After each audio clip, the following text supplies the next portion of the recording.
मित्रों सब प्रेम नमस्कार। मैं सर्वदेव सिंह उर्फ डॉक्टर सर्वदेव सिंह आचार्य कलाम, अधिवक्ता हाई कोर्ट इलाहाबाद, दत्तक पुत्र महामहिम राष्ट्रपति भारत, शोधक एवं शैक्षणिक मानसिक योगाभ्यास एवं प्रणाम, राष्ट्रीय संयोजक अध्यक्ष भारतीय जनता पार्टी एक्स, भावी प्रत्याशी उत्तर प्रदेश बार काउंसिल। मित्रों,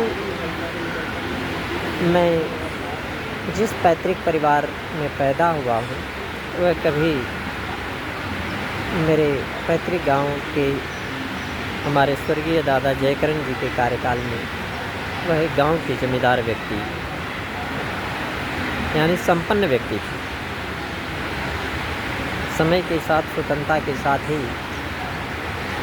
जो तत्कालीन व्यवस्था के प्रति उनका दायित्व था वो डेविएट होते गया। परिवार के हमारे बाबा स्वर्गीय श्री ठाकुर दयाल स्वतंत्रता आंदोलन से प्रभावित होकर के उसमें पार्टिसिपेट किया और 5 वर्षों तक अपने घर परिवार से दूर रहे। ऐसी स्थितियों में मैं उस परिवार के सफलपूर्ण स्थितियों से पलते बढ़ते मैंने जो शिक्षा पाया, जो कंपटीशन दिए और आज हाई कोर्ट में 25 वर्ष के अधिवक्ता के रूप में हूँ। 55 वर्ष का एज अवस्था हुआ। मैं अविवाहित व्यक्ति हूँ क्योंकि जो मैंने प्रयास किया मौजूद चीज़ें आर्थिक आवासीय स्थिति प्राप्त होना चाहिए वो नहीं हुआ भी तो उसमें खलल डालने की नियत रही कि उसको सुकून से मैं अभी तक उपयोग करके अपनी दिनचर्या व्यतीत कर सकूं, ऐसी स्थिति अभी तक नहीं है। इन स्थितियों में मेरे पैतृक भाइयों का मुझ पे एलिगेशन है। यद्यपि 6 पैतृक भाइयों में सबसे बड़ा भाई मिलिट्री पद से रिटायर्ड, मिलिट्री के सूबेदार पद से रिटायर्ड स्वर्गीय ओम प्रकाश, उनका डेथ हो गया और उन्होंने गांव में अपने 3 बीघे खेत अपनी पत्नी के नाम से लिए। उनके पत्नी पेंशन पाती हैं, एक बच्चा मिलिट्री में है, दूसरा कहीं कंपनी में काम करता है। उनसे छोटे ईश्वरी प्रसाद कुशवाहा हैं, वो निवासा पाए हैं अपने गृह जनपद के बघरी गांव में और वहां रहते हैं और स्वयं जिला परिषद सदस्य रहे हैं और भाकपा माले की स्टेट कमेटी में हैं। उनसे छोटा मैं हूँ, जो कि मुझसे छोटा मनोहर सिंह कुशवाहा है, वो भी बक्सड़ा गांव में निवासा पे है और इंदौर में कंपनी में काम करते हुए अब अपना कपड़े की दुकान किया हुआ है। उससे छोटा रेलवे ड्राइवर है और उससे भी छोटा सूरत में कहीं किसी कंपनी में है।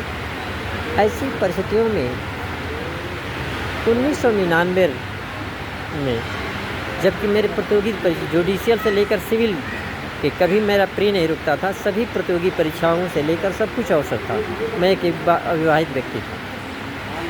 किंतु 1999 से ही मेरा आर्थिक सहयोग देना बिल्कुल बंद कर दिया गया। फलतः अपने से जो भी अपना सामाजिक सरोकार पूरा करना था उसको करते हुए मैंने हाई कोर्ट के अधिवक्ता के रूप में अपना दिनचर्या प्रारंभ किया। 2006 में मैं अपने पारिवारिक स्थिति इस्टेब्लिश करने के उद्देश्य और आगे के एडवोकेसी और प्रतियोगी परीक्षाओं के लिए मैंने एक विद्यालय स्थापित किया अपने पैतृक गांव में और उससे पहले वर्ष में मैं 3000 रुपये लगभग प्राप्त करके अपना अध्यापन कर रहा था। और आगे का मैं ऐसी स्थितियों में पैतृक भाइयों ने मेरे साथ एक बार नहीं कई बार अमानवीयता के हद तक मेरे साथ मारपीट लूटपाट सब कुछ किए। वैसा दृश्य आज तक हमने अपने आँखों से नहीं देखा है। और उस अमानवीय कृत्यों की जो सिहरन पैदा हुई उन मेरे पैतृक पिता स्वर्गीय रामचीज में और पैतृक बड़ा भाई स्वर्गीय ओम प्रकाश में, तो पैतृक कम से कम पिता की नाम की जो भूमि ढाई बीघे है उसको मेरे कृषि कार्यों के लिए छोड़ कर गए। 100 नंबर पुलिस के सामने कुछ समझौता, 2006 में सभी द्वारा 1/2 को स्वेच्छा से दिया जाना, फिर 2016 में 1/2 को समझौते के रूप में जो मारपीट हुआ क्षतिपूर्ति के रूप में दिया जाना। ऐसी स्थितियों में मैं उस पैतृक भूमि पर कृषि कार्य इत्यादि करता हूँ, किंतु कुछ एलिगेशन है कि अपने पैतृक भाइयों को क्यों नहीं देते हैं।